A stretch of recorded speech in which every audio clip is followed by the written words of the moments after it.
I am Brooklyn Borough President Eric Adams, and I'm joined with Deputy Borough President Diana Reyna and some of our partners in government, our good friend Reverend Sam Nicholas, Erica Keller from BL Community Houses Association, and Summer Alhamosh, Heritage Architect. And I want to just really thank our team, Benny Baruch, who's here, as well as when it comes down to housing and land, no one does it better than Richard Burrick, who just really is an asset to the borough in his knowledge and experience that has continued through several administrations, and we cannot thank him enough as we make these very tough decisions on how we move forward in laying out Brooklyn in a very affordable way.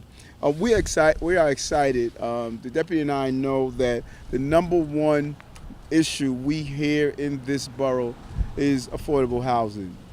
How can we ensure affordable housing? How do we make the borough continue to be affordable? The popularity of the brand has not translated into prosperity for so many, just the opposite. It has turned into a place of fear and uncertainty. And when we leverage our capital dollars to protect some of the basic areas of affordability, it means a lot. And we believe that there are 4 pillars of affordability that must be protected. One is NYCHA, our public housing. It has always been a safe haven for those who cannot find affordable housing outside of the public sector. The second is the faith-based institutions. Our faith-based institutions have been on the front line of protecting housing and protecting the housing stock. And by teaming up with successful developers who want to bridge a partnership, we have created this synergy of utilizing air rights, utilizing parking spaces, and whatever spaces our churches have to find the affordable space that is needed. Retention of affordable housing that currently exists, something that is often overlooked. While we think about building new, we must also focus our attention on those units that already exist to ensure the protection of that. And lastly, which I believe is extremely important, is the Mitchell-Lama housing. Mitchell-Lama housing has always been the anchor that has held this city together, even during difficult and tough economic means, and we want to continue to do so. That is why today we are announcing and unveiling $8.7 million in investment for fiscal year 2018 to create and preserve 4,000 affordable housing units across Brooklyn. When you look at the numbers, it says a lot. It says my intention has been clear. We have partnered together in the Borough President's office to allocate $42 million since 2014. You can say what your priorities are, but where your dollars go indicate how serious you are from that.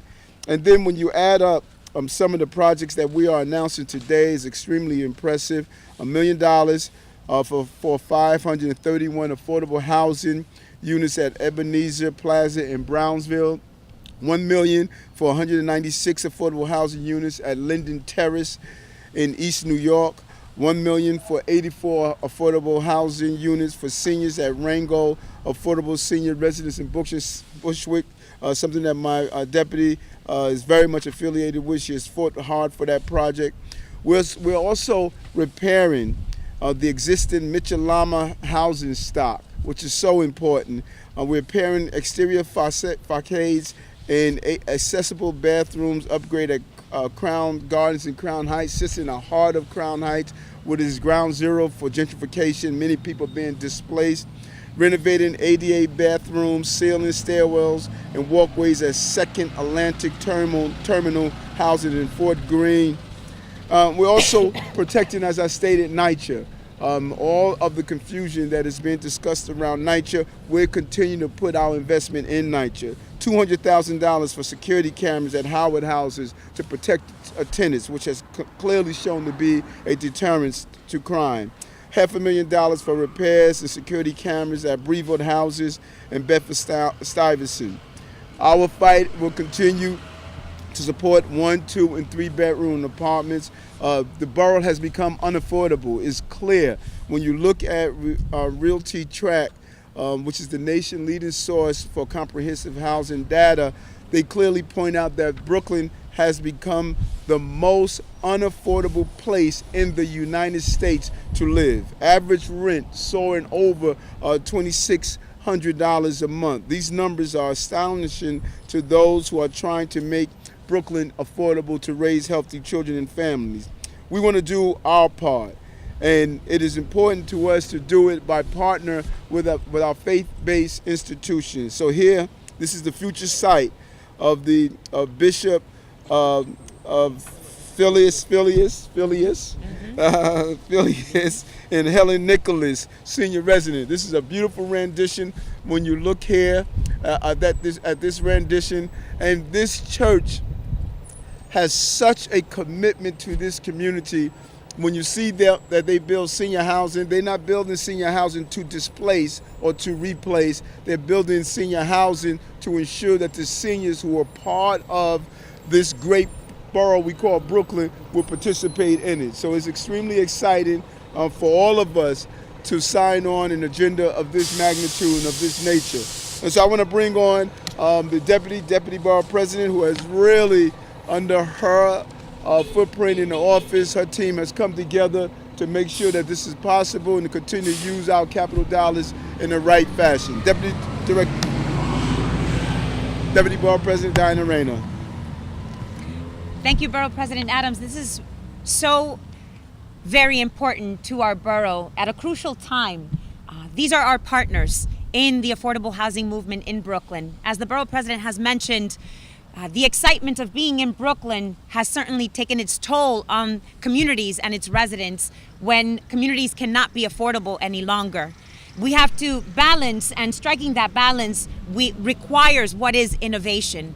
This abandoned piece of property needs to be repurposed, and the vision behind that, thanks to joining our faith-based community, has allowed us to really truly invest dollars where it's most needed. Our vulnerable seniors, our senior population is growing. Those baby boomers are becoming our retirees.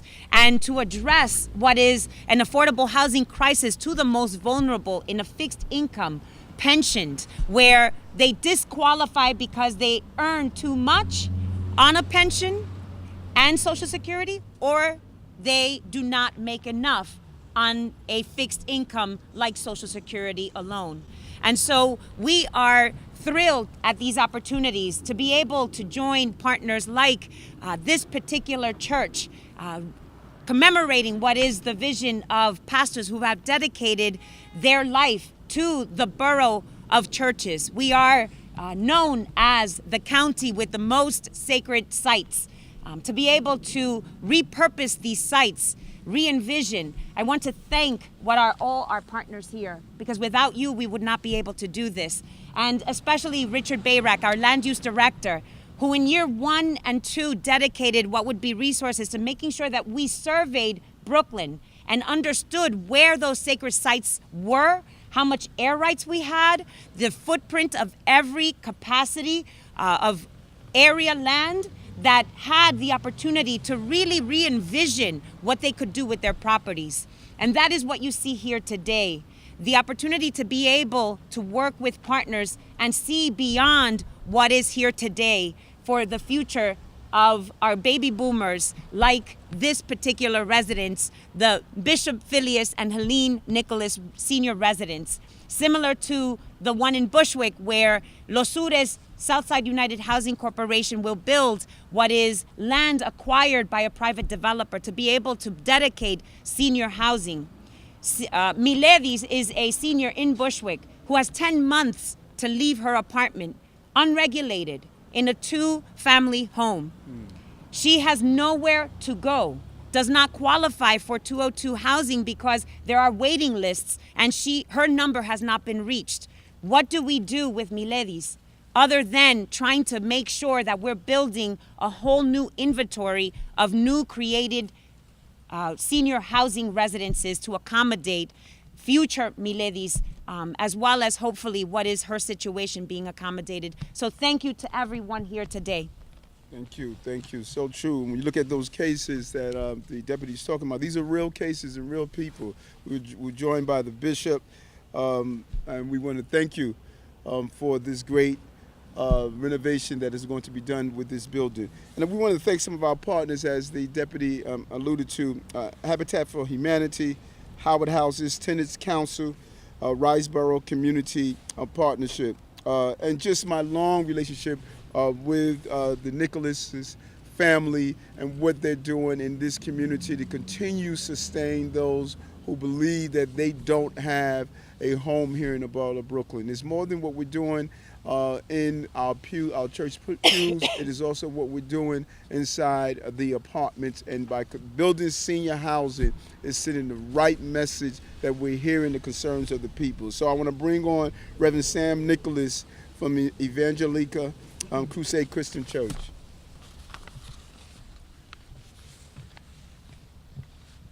First of all, I want to thank our Lord and Savior, Jesus Christ. Without him, none of this would have been possible. So and we are joined by the Bishop Philius Nicolas. I just want to thank Borough President Eric Adams. And one of the things that we thought about when we were trying to do this project, it's been 10 years in the making. We've been struggling for 10 years trying to get to this point. And one of the things that we always, when we talked and we were looking for a developer, we always wanted the naming rights. We wanted to leave a legacy because my mother and father, they spent countless years struggling to put us to school, to make sure that we always had a roof over our heads. So we wanted to leave a legacy. And so when we were looking at developers, looking at architects, we wanted to make sure that the architects that were coming, they would give us a nice building. We wanted to make sure that the people that are going to be with us is going to be someone that's going to make sure that the legacy that this young man of 88, that he was going to be able to look back and says that, he's proud. So not too many people have things named after them while they're still alive. So hopefully we're going to pray that God is going to continue to give him strength, that he's going to be able to see this building knocked down, that he's going to be able to see this building brought up, that he's going to be here when we have the ribbon cutting ceremony, and that Borough President Adams, he's going to be here with us, and we're going to try to build a very nice building for this community, for our seniors that really need this. We could have done any other thing. We could have done condos, but we wanted to give back to the community. And this is the reason that we decided to do senior residential affordable apartments. And so Borough President Adams, the whole team that is here, Erica, Rodney, Summer, our team that's here, my wife that's here, thank you for the years that we spent trying to get to this point. One more time, thank you, Borough President Adams. Thank you for the allocations of the funds. Making sure that the rest of the City Council and HPD will do the right thing and make sure that this project comes to fruition. Right. God bless you, and God keep everybody. Thank you so much. Well said.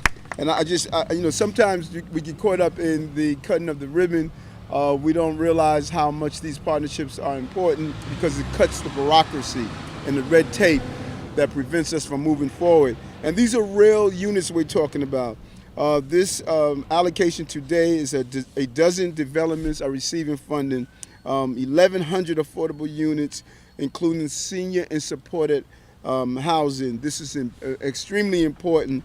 And we're also, our allocation is going to enable 3,100 units in existing Mitchell-Lama and NYCHA developments through renovation and repairs. So these are real numbers that's going to impact and affect real peoples. And the most impressive thing that I just really want to thank Bennett Baruch, our capital person, and our team, and Pastor Morose, is the coming together of responsible developers and our faith-based institutions. That partnership allows a true synergy. Our responsible developers who are not just trying to build a building, but build a home and build a place of quality that will allow families to thrive and grow, particularly our seniors who really feel intimidated about how this borough is going.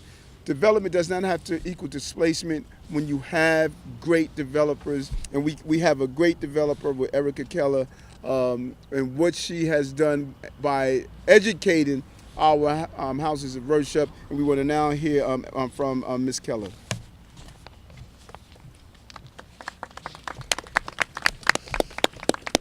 Good morning.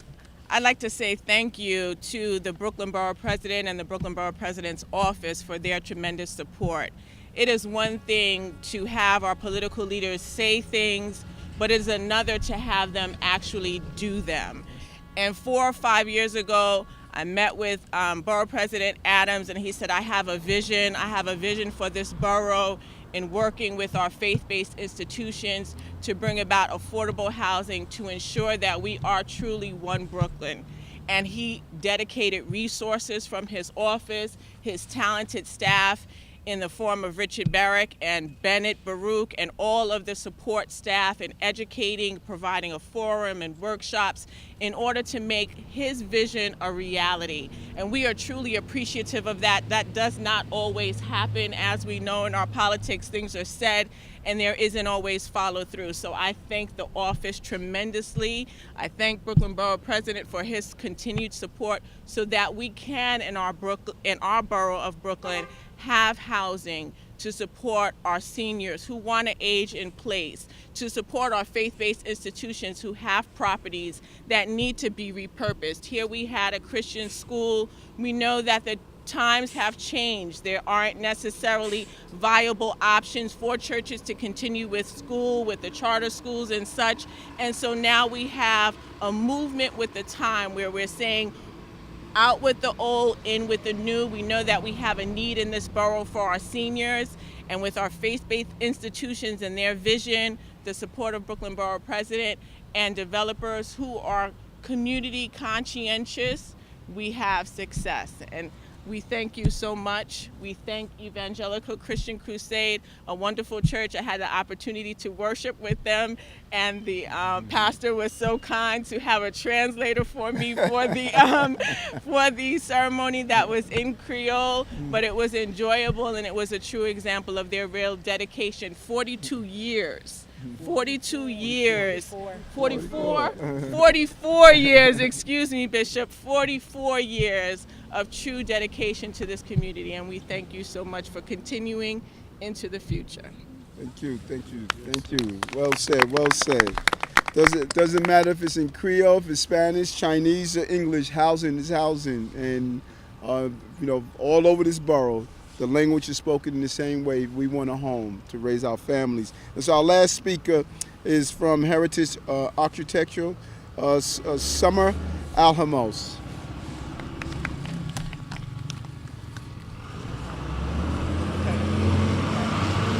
Thank you very much. Welcome.